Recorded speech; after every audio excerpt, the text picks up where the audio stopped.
Most couples don't struggle because they can't make decisions. They struggle because of how decisions feel when they are made. Some decisions feel collaborative. Other feels tense, unequal, rushed, or quietly lonely. And over time, the way decisions feel shapes the way couples feel about each other. Today, we're going to talk about how couples make joint decisions in harmony, not by avoiding differences, not by forcing compromise, but by learning how to think through things together. This is episode 4 in our Choosing Together series. And Coach Suzanne and myself have created this series in order to help couples all over the world move away from decision tension towards decision unity. Because the goal is not just to reach an answer, the goal is to protect the marriage, the relationship, while reaching that answer. And here's something that I would love for you to think about as you're going through this episode. In your relationship, in your marriage, when you and your partner make an important decision, do you both usually feel like you helped shape the outcome of that decision? Or do you sometimes feel like you adapted to the outcome that was predetermined by one or the other parties? Again, no judgment. This is not meant for you to build resentment towards your partner or to feed into existing resentment.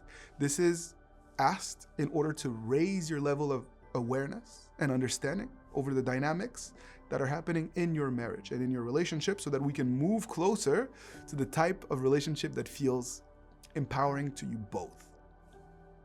One of the biggest myths in relationships is that strong couples make decisions quickly. But strong couples usually do something different. They actually slow down long enough to understand each other first before they try to solve. Joint decision making in harmony usually follows a simple emotional sequence. First, understanding, then alignment, and then a decision. But many couples reverse that. They first push for a decision that they themselves have deemed to be adequate or the best, and hope that understanding shows up later, that their partner is just gonna get and see what they see. But when people feel emotionally included from the very beginning, early on, well, they become much more open and flexible later. Another powerful shift is moving from my position versus your position to a shared goal. So instead of what do I want and what do you want, you move toward what are we trying to protect together? Is it security, peace, family stability, time together, financial safety, emotional well-being? When couples anchor decisions in shared goals, challenges often soften naturally and we stay away from conflict. Another important part of joint decision harmony is emotional pacing. Some partners process decisions fast. Some need time to think. Some need to talk things out. Some need space first.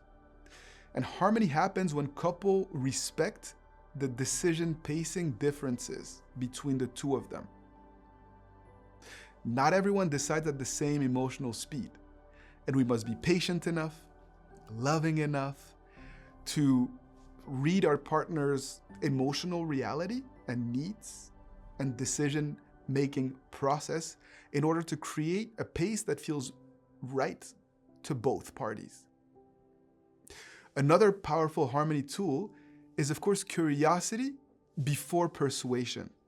Instead of trying to convince your partner quickly, try to understand deeply.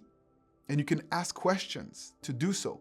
Help me understand, why does this matter to you? What part of this feels important? What part of this feels stressful? What would feel like a win for you in this dynamic? Curiosity invites collaboration, and pressure creates resistance. Another harmony principle is allowing space for evolution. Sometimes the best joint decisions are not made in one conversation.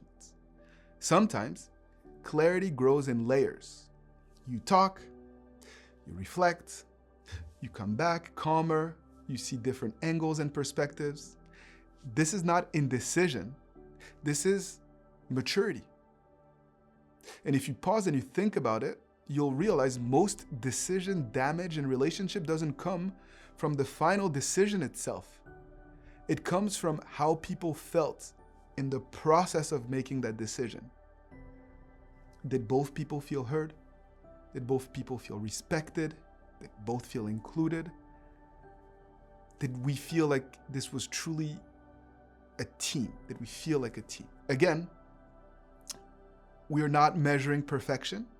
We're just striving to grow in degrees. And if you feel like you need support, we've created the Acordia Communication Mirror as a tool that you guys can turn to in order to see patterns evolve over time. So you'll be able to tell, are decisions feeling good between us? Do we rush? Do we avoid? Do we collaborate? Do we shut down under stress? And this is a tool for you to use as you please, perhaps around big life decisions, in stressful situations, or periodically in order to be able to raise your relationship awareness. Another harmony building skill is emotional transparency. Instead of hiding stress or fear inside a decision conversation, it is important for you to name it very calmly. For example, you can say, I think I'm feeling pressure around this decision, and I want us to go slowly enough to make sure that we both feel good about it. If you're transparent and vulnerable, it will reduce the hidden tension. And the hidden tension is one of the biggest killers of decision unity, because your partner can't always read your mind or tell where the stress, the anxiety is coming from and why. Another powerful harmony builder is shared ownership language. Instead of saying, I decided, you decided, it's best to move towards we chose, we agreed, we build this together. Ultimately, language shapes identity, and identity shapes the relationship culture. And if you feel overwhelmed, if you're unsure, how to handle the next stressful dynamic around money, around time, around energy, around parenting, around career, around family obligations, around planning for the future, that is okay and it is normal. And we've created a space for you to articulate what your challenge is. And it doesn't have to be perfectly worded, it doesn't have to be polished, just your real life challenges. Share them with us in order for us to help you reflect on potential next steps and to create content that actually serves your needs. That space is available in the link below. I want you to know that joint decision harmony does not mean that you're always going to agree instantly, but it will mean that both people will learn to feel respected in how decisions are made. And over time, that builds trust, it builds safety, it builds partnership identity and long-term stability. In the next episode of the Choosing Together series, we're going to talk about something that many couples struggle with, which is reopening decisions safely. Just because something was decided doesn't mean that it cannot be revisited. Sometimes life changes. Sometimes you have access to new information. Sometimes needs change. And it is important for couples to learn to revisit decisions in a way that doesn't create challenges. So, if you want decision conversations that make you feel like true partners and not opponents, stay with us. Let's continue to learn together through the Acordia Way, helping one couple at a time learn to build life decisions together in unity through conscious communication. Thank you for your trust.